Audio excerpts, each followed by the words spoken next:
Hey guys, welcome back to my channel. तो कल मैंने एक वीडियो डाला था अपने जो रिज़ल्ट था वो शेयर किया था आप सभी के साथ में। और एक बहुत ज़्यादा कमेंट जो मेरे पास आ रहे हैं वो ये हैं कि हम टायर 2 के लिए प्रिपरेशन कैसे करें। तो आज मैं आपको टीजीटी हिंदी जो आपका सब्जेक्ट है उसके लिए आपको बताने जा रही हूँ आप कौन सी बुक जो है वो ले सकते हो और कहाँ से आप तैयारी कर सकते हो, किस तरह से आप डेस्क्रिप्टिव पेपर की जो है अपने तैयारी कर सकते हो। तो मैंने टीजीटी का जो सिलेबस है वो देखा, उसके अंदर इतना ज़्यादा कुछ है नहीं है। उसमें उपन्यास, आपके जो भी गद्य विधाएं हैं उनसे रिलेटेड वहाँ पर पूछा गया है आपसे। उपन्यास विधा हो गई, कहानी विधा हो गई, आपकी जो सारी गद्य विधाएं हैं उनसे रिलेटेड क्वेश्चन वहाँ पर हैं। आपका ग्रामर का पोर्शन है। तो मैं आपको एक बुक रिकमेंड करना चाहती हूँ जो मैंने खुद नहीं पढ़ी थी। वो बुक मैंने जब राजस्थान सेकंड ग्रेड के लिए एग्ज़ाम दिया था तब मैंने वो बुक ली थी और मुझे बहुत ही अच्छी लगी। और इसमें वो टीजीटी हिंदी वाला जो ईएमआरएस का सिलेबस दिया है उसके अकॉर्डिंग एक एक टॉपिक टॉपिक वाइज यहाँ पर सब कुछ दिया गया है। और बहुत ही अच्छी बुक है ये।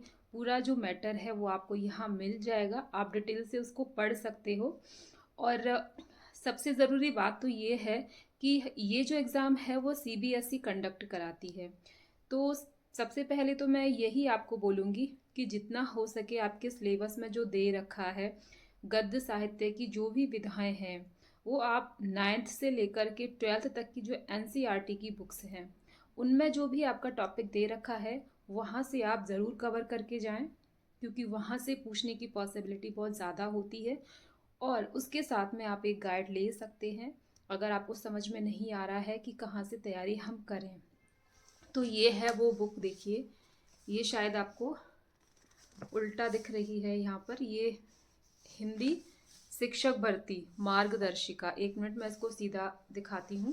देखिए ये है वो बुक जो कि, और ये है लेखक मनोज कुमार मिश्रा की ये बुक है। लेकिन ये जो बुक है ना इसमें सारा मैटर आपको मिल जाएगा आपका दिया हुआ, इस पर पूरी ग्रामर है वो दी गई है। और जो ग्रामर है वह जो कामता प्रसाद गुरु हैं जो कि बहुत ही अच्छी बुक आती है उनकी, ग्रामर की एक ऑथेंटिक बुक है। उसका जो मैटर है वो यहाँ पर देखिए, ये पूरा ग्रामर का एक एक टॉपिक आपको यहाँ पर मिल जाएगा। इसके अलावा काव्य शास्त्र भी इसमें पूरा दिया हुआ है। ये आपको मैं आपका जो गद्य विधाएं वाला है वो आपको दिखाती हूँ कहानी। ये देखिए यहाँ से इसमें सारा जो हिंदी साहित्य का इतिहास है वो भी पूरा दिया हुआ है और बहुत डिटेल में दिया हुआ है। तो ये बुक मुझे बहुत ही अच्छी लगी। ये आपको गद्य जो विधाएं हैं, आपको मुख्य रूप से गद्य विधाएं पढ़नी है। तो ये आप दे रखा है थोड़ा थोड़ा मैटर भी, बहुत अच्छी बुक है। पर्सनली मुझे ये बहुत अच्छी लगी। ये देखिए नाटक विधा है, यहाँ से जो भी क्वेश्चन पूछे जाते हैं वो आपको पूरा कवर हो जाएगा इसमें। ये निबंध विधाएं हैं, ये आपकी जितनी भी विधाएं दे रखी हैं वो पूरा यहाँ पर कवर हो रहा है। और ग्रामर वाला पार्ट भी इसमें कवर हो रहा है।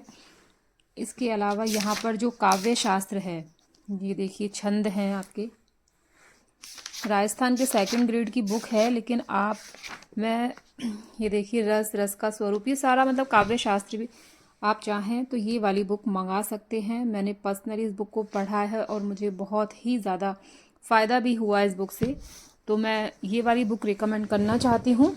इसके अलावा आपके में साहित्य का इतिहास दे नहीं रखा है।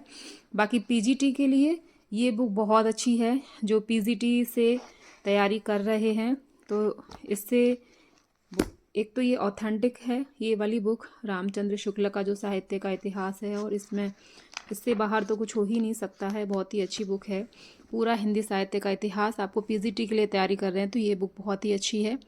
उसके अलावा एनसीईआरटी जो है वो बहुत बेस्ट है, उनको तो पढ़ना ही चाहिए एनसीईआरटी की बुक्स को। तो पीजीटी में वो जनसंचार पत्रकारिता वाला टॉपिक दे रखा है, वो भी 11th-12th की एनसीईआरटी में एज इट इज़ पूरा टॉपिक वहाँ से कवर हो जाएगा। और उसमें ग्रेजुएशन यानी एमए तक में आपने पीजीटी में एमए तक में आपने जितनी भी रचनाएं पढ़ी हैं, चाहे वो कविता है निबंध है, जो भी पढ़ा है वहाँ पर दे रखा है, वहाँ तक आपसे पूछा जा सकता है। तो उसके लिए इग्नू की जो बुक्स हैं वो आप पढ़ सकते हैं। और मैं तो यही कहूँगी, इससे ज़्यादा बेटर कुछ भी नहीं हो सकता। बाकी आप किसी भी यूट्यूब चैनल पे जा कर के बहुत अच्छे तैयारी करा रहे हैं लोग, तो वहाँ से आपको एक आइडिया लग जाएगा कि आप कैसे डेस्क्रिप्टिव अपना आंसर राइटिंग कैसे करें। आंसर राइटिंग के लिए आपको जितने भी वर्ड्स वहाँ पर दिए हुए होते हैं कि आप 50 या 100 वर्ड्स में ये अपना आंसर लिखिए, तो वही आपको लिखना है। और जो भी हम जैसे अपने बीए में एमए में हमने आंसर राइटिंग करी है, उसी तरह से आंसर लिखना है। बस उसको आपका एक्सप्लेन करने का तरीका क्या है कि आप अपनी बात को कम शब्दों में बहुत अच्छे से रख पाएँ, यही बेस्ट तरीका होता है। और ऑब्जेक्टिव जितने भी क्वेश्चन हैं आप ये भी पढ़िए, जो मैटर पढ़ोगे उसमें आपका कवर हो ही जाएंगे। तो मेरे ख्याल से आप इस तरह से अपनी तैयारी को कंटिन्यू कर सकते हैं टायर 2 के लिए, और आप बहुत अच्छी तैयारी कर सकते हैं। तो आज के वीडियो के लिए बहुत बहुत धन्यवाद। वीडियो कैसी लगी कमेंट करके ज़रूर बताना। Thank you.